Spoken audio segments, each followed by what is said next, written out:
कभी कभी लगता है कि अगर हम 15 घंटे पढ़ाई करेंगे तो सपने सच होंगे, सक्सेस अपने आप हाथ लगेगी और जिंदगी की हर प्रॉब्लम सॉल्व हो जाएगी। हर तरफ से मोटिवेशन मिलता है, सोशल मीडिया पर वीडियोस, मोटिवेशनल स्पीचेस, टॉपर के इंटरव्यूज, सब यही कहते हैं हार्ड वर्क करो, दिन रात एक कर दो, अपनी आखिरी सांस तक मेहनत करो और फिर तुम्हारा टाइम आएगा। लेकिन जब सच्चाई से सामना होता है, जब हम वाकई रोज 14 से 15 घंटे पढ़ाई करने लगते हैं, तब हमें एक अजीब सी रियलिटी का पता चलता है। एक ऐसी रियलिटी जिसके बारे में कोई बात नहीं करता, जिसे कोई हाईलाइट नहीं करता। सब सिर्फ सक्सेस की कहानियां दिखाते हैं, स्ट्रगल के असली रंग को नहीं। और इसी वजह से आज हम इस वीडियो में बात करेंगे उन हिडन दर्द की, उन साइकोलॉजिकल डैमेजेस की जो एक इंसान के ऊपर 15 घंटे पढ़ाई करने की प्रेशर डालकर होती है। शुरू में सब कुछ एक्साइटिंग लगता है, एक नई जर्नी का फील आता है, ऐसा लगता है जैसे अब मैं कुछ बड़ा करने जा रहा हूँ। दिन भर के लिए टाइम टेबल बनता है, सुबह 5 बजे उठना, 15 मिनट का ब्रेक, हर आवर के बाद शेड्यूल फिक्स, सब कुछ डिसिप्लिन्ड। और कुछ दिन तक सब कुछ ठीक भी चलता है, पर धीरे धीरे थकान छुपकर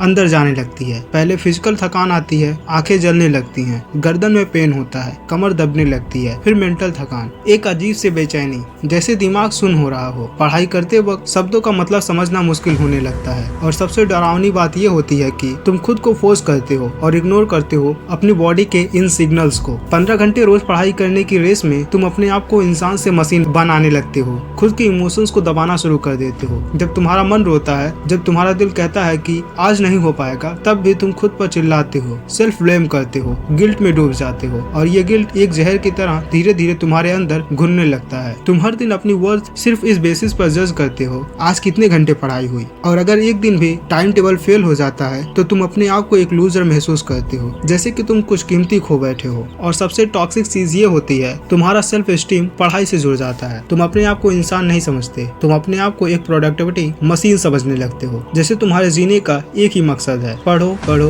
पढ़ो। और जब एक्सपेक्टेड रिजल्ट नहीं आता, जब मार्क्स कम आता है, जब मॉक टेस्ट फेल होते हैं, तब लगता है कि 15 घंटे भी काफी नहीं है और तब तुम और ज्यादा टॉर्चर करते हो अपने आप को। और ये साइकिल कभी रुकती नहीं। एक और हिडन रियलिटी है तुम्हारा सोशल आइसोलेशन। जब तुम 15 घंटे अपने रूम में बंद होकर पढ़ाई करते हो, तब तुम दुनिया से अलग हो जाते हो, दोस्तों से दूर, फैमिली कन्वर्सेशन से दूर, खुद से दूर, और धीरे धीरे तुम सोशल एंग्जाइटी डेवलप करने लगते हो। जब कभी बाहर निकलते हो, किसी गैदरिंग में जाते हो, तो अपने आप को एक्वर्ड फील करते हो। छोटी छोटी कन्वर्सेशन तुम्हें स्कैरी लगती हैं और फिर तुम वापस अपने सेल में छुप जाते हो, क्योंकि तुमने अपने आप को सिर्फ एक छोटी सी आइडेंटिटी में फिट कर दिया है, एक एस्पिरेंट, एक स्टूडेंट, एक कॉम्पिटिटर। और जब तुम इमोशनल नीड्स को इग्नोर करते हो, जब तुम महीनों तक अपने दिल की आवाज नहीं सुनी होती, तब तुम अंदर से खाली महसूस करते हो, जैसे तुम फिजिकली जिंदा हो पर इमोशनली मर गए हो। तुम रोते नहीं हो, खुश नहीं होते, सिर्फ सर्वाइव करते हो, बस एक टिकिंग क्लॉक की तरह। और जब तुम्हारा दिन काफी प्रोडक्टिव नहीं होता, तुम अपने आप को पनिश करते हो, सेल्फ टॉक नेगेटिव होता है, तुम सोचते हो कि मैं वीक हूँ, मैं डिसिप्लिन्ड नहीं हूँ, मैं डिजर्विंग नहीं हूँ। और ये नेगेटिव सेल्फ टॉक तुम्हारी मेंटल हेल्थ को धीरे धीरे तोड़ता है। डिप्रेशन, एंग्जाइटी, सेल्फ हार्टेड, ये सब उस 15 घंटे की स्टडी के हिडन साइड इफेक्ट्स हैं, जिन्हें कोई ओपनली डिस्कस नहीं करता। और एक और चीज जो लोग नहीं बताते, तुम्हारा पैशन मर जाता है। जब हर चीज सिर्फ एक बर्डन बन जाती है, जब हर सब्जेक्ट सिर्फ एक चेकलिस्ट बन जाता है, जब हर टॉपिक सिर्फ एक नंबर बन जाता है, तब तुम रियल लर्निंग से दूर चले जाते हो। तुम सिर्फ रट्टे मेमोराइजेशन करते हो, बिना समझे, बिना कॉन्सेप्ट किए, बिना कनेक्ट किए। और जब एग्जाम खत्म होता है तो तुम्हें याद भी नहीं रहता कि तुमने क्या सीखा था, क्योंकि तुमने सिर्फ सर्वाइव किया था, ट्रूली एक्सपीरियंस नहीं किया था। और तुम्हारा फिजिकल हेल्थ, बॉडी के सिग्नल को इग्नोर होना, जंक फूड का सहारा लेना, नींद का बर्बाद होना, सब कुछ मिलकर तुम्हारी इम्यूनिटी को गिराता है। Hair fall, acne, digestion problem, ये सब चीजें कॉमन हो जाती हैं जब तुम 15 घंटे का स्टडी प्रेशर डेली उठाते हो बिना ब्रेक लिए। और सबसे बड़ी रियलिटी, तुम अपने आप को खुद से नफरत करने लगते हो। तुम सोचते हो कि तुम कभी एनफ नहीं हो, चाहे जितनी पढ़ाई कर लो, चाहे जितना सेक्रीफाइस कर लो। तुम्हारा माइंड हमेशा एक और एक्स्ट्रा आवर डिमांड करता है और ये ग्रिड कभी खत्म नहीं होती। फिर एक दिन आता है जब या तो तुम बर्न आउट हो जाते हो, एक दिन कंप्लीट ब्रेकडाउन होता है जब तुम्हें लगता है कि मैं और नहीं कर सकता, या फिर तुम इमोशनली नंब हो जाते हो, बिना किसी फीलिंग के मैकेनिकल लाइफ जीने लगते हो। इसीलिए जरूरी है कि हम ये समझें, पढ़ाई इंपॉर्टेंट है, मेहनत इंपॉर्टेंट है, डेडिकेशन इंपॉर्टेंट है, पर अपने आप से इंसानियत छीन लेना इंपॉर्टेंट नहीं। अपने इमोशंस को सप्रेस करना सक्सेस नहीं है। अपने मेंटल और फिजिकल हेल्थ का सत्यानाश करना कोई बैज ऑफ ऑनर नहीं है। रियल सक्सेस तब आती है जब तुम स्मार्टली पढ़ाई करते हो, जब तुम अपनी इफिशियंसी इंप्रूव करते हो, ना कि सिर्फ घंटे इंक्रीज करते हो, जब तुम ब्रेक्स लेते हो, जब तुम अपने हॉबीज को भी स्पेस देते हो, जब तुम अपने माइंड और सोल दोनों का ख्याल रखते हो। 15 घंटे पढ़ाई करने से तुम गारंटेड सक्सेसफुल नहीं बनोगे, लेकिन अपने आप से कनेक्ट रहकर, अपनी लर्निंग से प्यार करके, अपनी हेल्थ को रिस्पेक्ट करके तुम लॉन्ग टर्म जीत सकते हो। क्योंकि अल्टीमेटली कंपटीशन दुनिया के साथ नहीं है, कंपटीशन अपने खुद से, अपने खुद के बेहतरीन वर्जन बनने के साथ है। अगर तुम अपनी जर्नी को सिर्फ एक रेस बनाते हो तो या तो थक कर गिर जाओगे या अपने असली मकसद को भूल जाओगे। लेकिन अगर तुम अपनी जर्नी को एक डिस्कवरी बनाओ, एक एक्सप्लोरेशन बनाओ, तो हर दिन एक मीनिंगफुल एक्सपीरियंस बनेगा, चाहे वो 6 घंटे का पढ़ना हो या 10 घंटे का। जरूरी ये है कि तुम दिल से जियो, समझ कर जियो और खुद से कनेक्ट रहकर जियो। तुम्हारा ड्रीम तब पूरा होगा जब तुम खुद को खोने नहीं दोगे, जब तुम अपने अंदर के इंसान को समझते हुए अपने गोल्स के पीछे भागोगे, जब तुम अपने फेलियर्स को समझोगे, जब तुम अपनी ग्रोथ को सिर्फ नंबर्स नहीं बल्कि फीलिंग के साथ मेजर करोगे। और याद रखना, सबसे बड़ा एग्जाम तुम्हारा नहीं है जो पेपर पर लिखा जाता है, सबसे बड़ा एग्जाम तुम्हारा वो है जो तुम रोज अपने माइंड और हार्ट के बीच लड़ते हो। जब तुम चूज करते हो कि मैं अपने ड्रीम्स के लिए स्ट्रगल करूंगा लेकिन अपने सोल को खोने नहीं दूंगा, अपनी स्माइल को फेक नहीं करूंगा, अपने असली इमोशंस को जीऊंगा और अपने सफर को मीनिंगफुल बनाऊंगा। 15 घंटे पढ़ाई करना कोई अचीवमेंट नहीं, अपने 24 घंटे को जीना एक आर्ट है। और ये आर्ट तभी आता है जब तुम अपने आप को अपना सबसे बड़ा प्रोजेक्ट समझो, अपना सबसे बड़ा रिस्पॉन्सिबिलिटी समझो। आखिर में मैं सिर्फ इतना कहूंगा, तुम अपने एफर्ट्स के लिए वर्दी हो, तुम अपने सपनों के लिए वर्दी हो और तुम अपने खुश रहने के लिए भी वर्दी हो। अपनी जर्नी का रिस्पेक्ट करो, अपने प्रोसेस का रिस्पेक्ट करो और सबसे इम्पोर्टेंट अपने आप का रिस्पेक्ट करो। अपनी कहानी तुम लिख रहे हो और वो कहानी सिर्फ सक्सेस के बारे में नहीं, ग्रोथ के बारे में है, स्ट्रगल के बारे में है और यही है असली विक्ट्री। अगर आपको ये वीडियो पसंद आई हो तो लाइक करें और हमारे चैनल को सब्सक्राइब करें। थैंक